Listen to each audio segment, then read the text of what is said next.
This is it. You see this? You see this?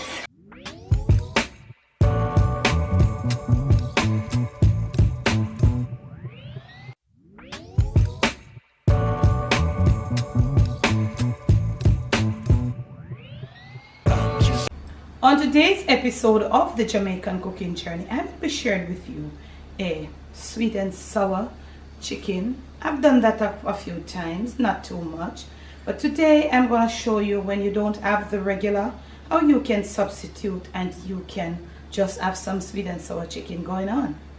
But I want to pause right here to say special thanks to my patrons that have been making my page possible. If you would like to be a part of my Patreon family, click on the link in the description and join us over there. A special thanks to all my people checking out the new page, all my oldies but goodies, manners and respect. Our post notifications, a shout out, they go right there. Sweet and sour chicken, and we'll be making our sweet and sour chicken with what we have. So right here I've got me some leg and thighs. They have been, I have deboned, but you could get your deboned ones and all of that. I'm leaving my skins on. Why? I want my chicken to be crispy. I am gonna fry it until it's crispy, and then you'll see how I do it. So it's leg and thigh fillet, or leg and thighs fillet, and I didn't cut them too fine. I'm gonna be seasoning with some Chinese five spice. This is it. This is the store-bought, but I will do for you somewhere down the line a video that shows you, I will do a tutorial that shows you how you can take the things from your cupboard and make your Chinese five spice. Along with my Chinese five spice, I've got some chili powder, and that is what I'm gonna put in there. This spice, like not too much spicy. It is to enable for a little extra coloring. You could use a little paprika too, but not the smoked one. Okay, regularly, you know, a little salt to taste, because we don't want to go too much with the season, because the sweet and sour sauce is going to be the cream of the crop right here. I'm going to put to it a little cumin, and this is just going to be what I'm using. I'm just going to be very careful with this cumin, but I want the cumin not come out too much in it. You see me? All right. So I'm going to rub it in, just a little rub in, and I'm going to leave it. It's coming from my refrigerator. It's pretty chill, so I'm just going to rub it up. You want to rub it up, or you want to rub it up. And you know your chicken to be boneless.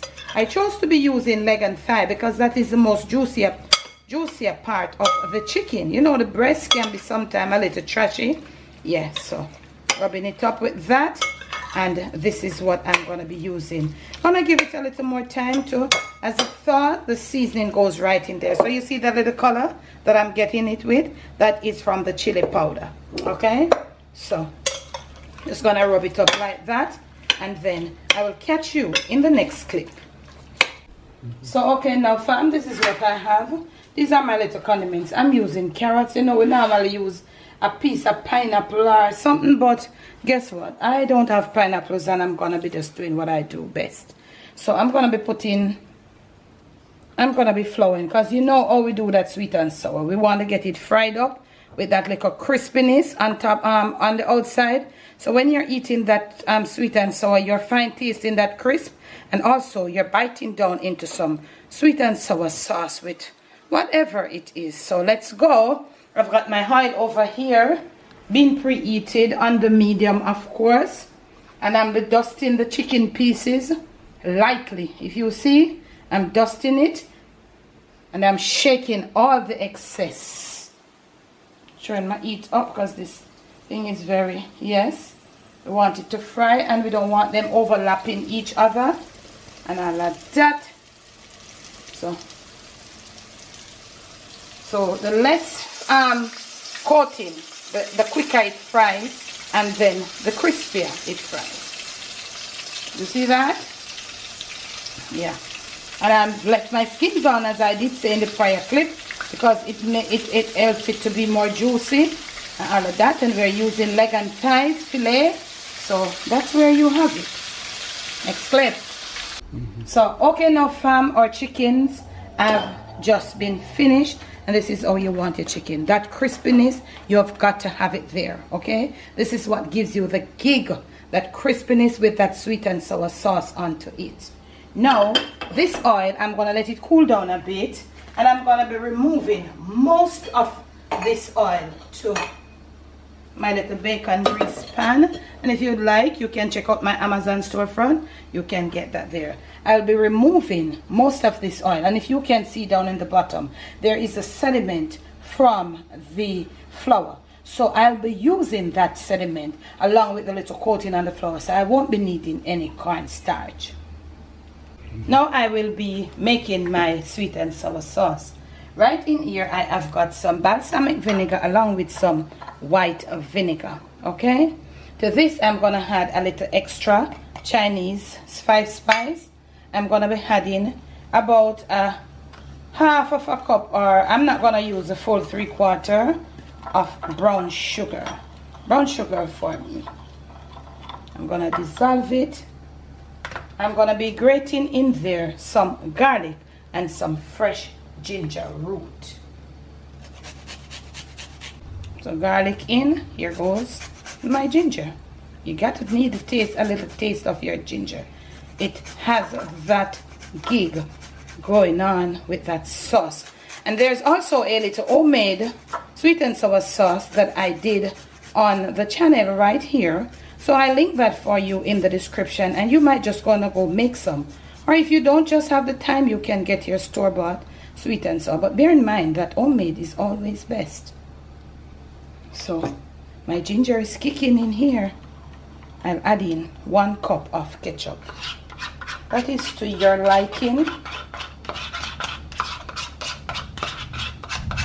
I smell that fresh ginger. You can use ginger powder, garlic powder, but remember the gig, that's a real nice gig. So you want to mix it up a bit, and I will be going to the stove in the next clip. I'll be putting this on to come to a boil. I will squeeze some lime juice. This one kind of jolted out. I thought it had a lot of juice, but I'm going to be putting the other piece in there. I forgot to squeeze it when I was mixing up. It was right there, but for some reason I forgot it. We're all humans, eh? Jolt out lime. So this is gonna give me like less than a tablespoon. So I'm just gonna be letting my sauce come to a little boil, and it is at this point that you have the opportunity to taste your sweet and sour sauce to see how much you like the taste. If you need to add something, this is where you want to have it. Oh wow, this is so good. This is so good. So this eating now is putting it together, because we ain't gonna be keeping it long, so we're just gonna let it come together. And you notice it's not thick, but as it goes onto in here, you'll see it will become thick. Now I'm gonna up my flame back. I'm gonna get my flame back on. Wow, it was just that nice little gig. Yeah, it got in the back of my throat. So what I want to get in here first, I want to get my carrots in, because they're a little bit chewy, but I did not really do them thick, so I want to get them in here.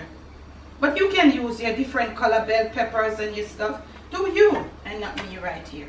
And I'm gonna get my carrots right in there, and yeah, we're gonna work them around a little in this very pot. Most of it is the sediment from the annat oil.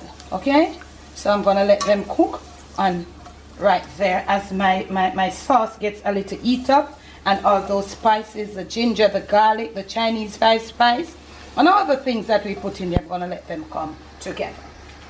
So with our carrots halfway cooked, in goes our onions, because you know they take a little time. And all like that. And we're not gonna cover, we're just gonna cook them on with open. That's what we can. If you have red onions, you can go ahead. Right on over here, our sauce is blending up pretty well. Not on too much of a high heat. We don't want it drying out. Okay. Last but not least, our little peppers going in. And you see we have a nice little color thing going on. Yeah. Our chicken needs to go in. Our chicken pieces, they need to go in like right now. Yeah. Get your flame down. Let's toss as we put in our chickens, because we want to maintain that nice crisp. You want to turn down, but you don't want it turned down too low. Kind of want to water. Guess what I say? Build up in this thing here. Just get your chicken coated up with your little condiments, and of course it's popping, but I don't know why. But we will soon start the popping, man. You see that? You see how those chicken pieces are like blending in, nicely coated up in this nice little thing. Yeah, that's what it is. Pour our sauce to the amount that you want right over right now. Sweet and sour. That's what we're having. Yeah, look at that. Want to get your flame down, because you want to let it stay right there, and just your chicken pieces just absorb this. Remember, I told you it will be thick because of what's in there with the flour. Yes, this is how it looks, and you see you have that glossiness. Remember, your sweet and sour chicken must be finished with this glossy look. When you see me next, I will be plating up some of this beautiful sweet and sour chicken. You know, if you have pineapple, you know, if you have all kind of stuff, you just do what you do. As we do what we do best. I'll catch you in the next clip. This is it. You see this? You see this? This is our finished sweet and sour chicken. Yeah. Try it this way and let me know in the comments below. You just want to make sure you get all of your little condiments. Make sure them they're there. You know, you get a little of the carrots and a little of the green peppers to enhance the color or to enhance the presentation. And I like that. Yeah. And last but not least, you want to just do a little green scallions, a little chives or whatever. Don't do too much. From my kitchen to yours. From my Jamaican kitchen to your family table, to your plate, and most of all to your stomach. It is sweet and sour chicken done with what you have in your kitchen. Please do enjoy.